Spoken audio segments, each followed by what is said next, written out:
Demons in the desert. The correct way of thinking. Once upon a time, there were two merchants who were friends. Both of them were getting ready for business trips to sell their merchandise, so they had to decide whether to travel together.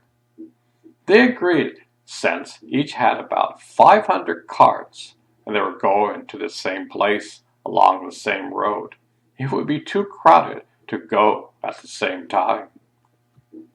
One decided that it'd be better to go first. He thought, the road will not be rutted by the carts. The bullocks will be able to choose the best of all the grass.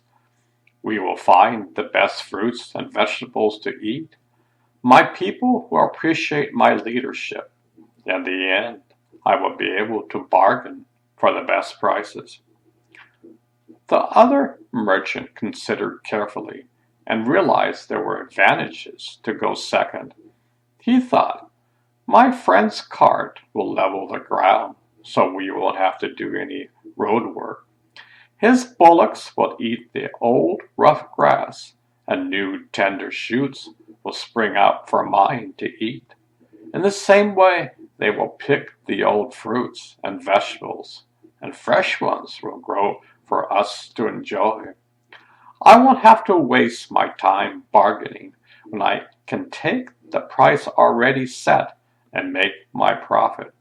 So he agreed to let his friend go first.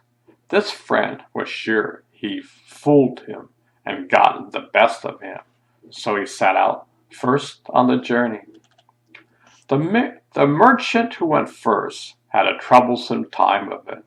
They came to a wilderness called the Waterless Desert, while the local people said it was haunted by demons. When the caravan reached the middle of it, they met a large group coming from the opposite direction. They had carts that were mud-smeared and dripping with water. They had lotuses and water lilies in their hands and in the carts.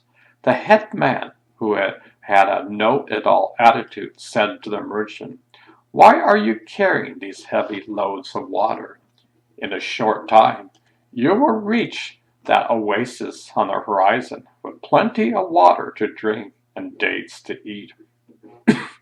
Your bullocks are tired from pulling those heavy carts filled with extra water. So throw away the water and be kind to your overworked animals.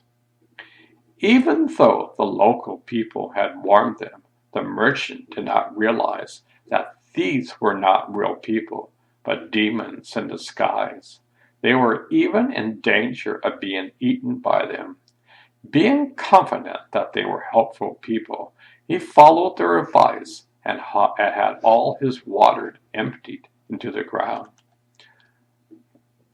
As they continued on their way, they found no oasis or any water at all. Some realized they'd been being fooled by beings that might have been demons and started to grumble and accuse the merchant. At the end of the day, all the people were tired out. The bullocks were too weak from lack of water to pull their heavy carts.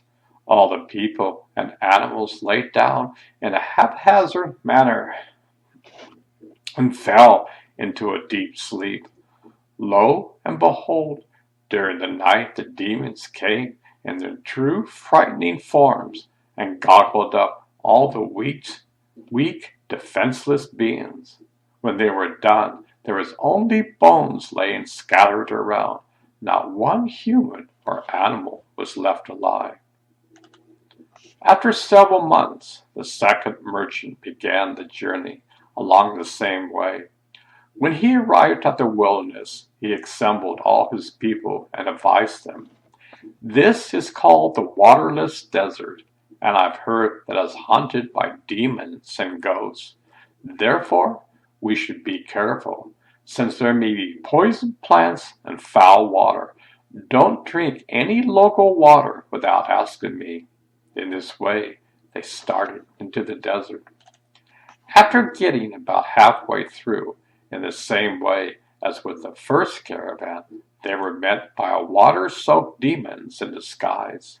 They told him the oasis was near and they should throw away their water. But the wise merchant saw through them right away. He knew it didn't make sense to have an oasis in a place called Waterless Desert. And besides, these people had bulging red eyes, an aggressive and pushy attitude. So he suspected they might be demons. He told them to leave them alone, saying, "We are businessmen who don't throw away good water before we know where the next is coming from."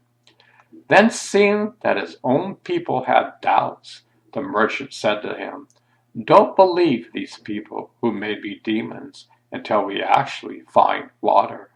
The oasis they point to may be just an illusion or mirage.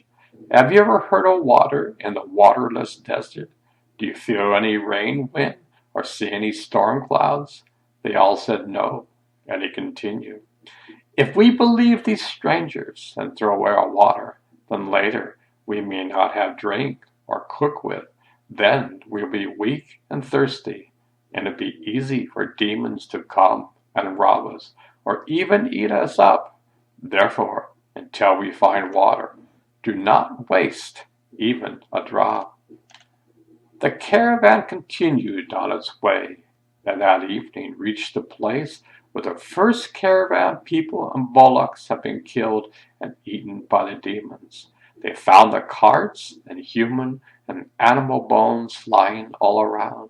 They recognized that the fully loaded carts and the scattered bones belonged to the formal caravan. The wise merchant told certain people to stand watch around the camp during the night.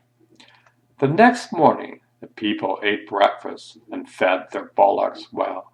They attended to their goods, the most valuable things left from the first caravan. So they finished their journey very successfully and returned home safely so that they and their families could enjoy their profits. The moral is, one must always be wise, not to be fooled by trickery talk, and false appearances.